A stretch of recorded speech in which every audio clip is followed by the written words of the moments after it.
Okay, so when you're developing a small group training business, there's a few things you need to consider. First is how you choose your price and set your rates. So obviously, when you're working with small groups, and at my studio we work between 4 and 6 clients at a time. It might be only 2 clients, it might be up to 6 clients, but we sell that particular workout scenario at a certain price. So people can buy anywhere from 1 session to 50 sessions. The more you buy, the cheaper it is. You have a year to use them, but they are going to work out in that small group scenario. Now, they don't have to know anybody in their group, and what I find works well is people buy a certain number of sessions, and then they just book their time slot. It might be 8:15 Tuesday, Thursday. They don't have to know anybody in the group. Certain people will come regularly at that time slot, and other people will move in and out.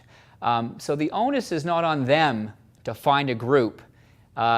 They can come in, you're going to focus on their workout. They may interact with the other participants. They may not interact on that particular day. They may be very focused, they may be very chatty, a lot of different energies going on in the room, but that's something you're going to deal with. But they just buy that certain fee structure, and then they work out when they want to work out. And because you're working with small groups, it allows them to change their schedule from week to week easily. You're not dealing with one person who usually comes at one time, and then you're trying to fill that time slot. People can move around real easily.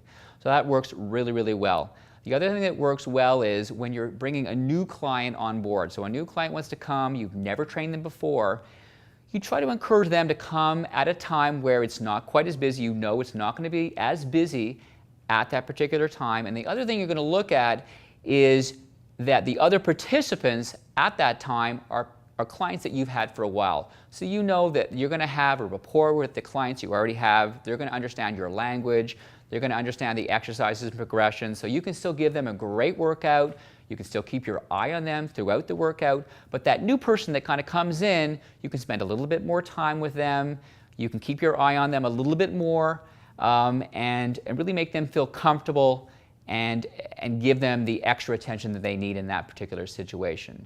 So by selling at a certain price, allowing people to choose time slots that work for them, not necessarily where they have to know that participant, and then working the system where you bring new people in at an appropriate time where you can focus a little bit more on them and then still keep your regular clients happy.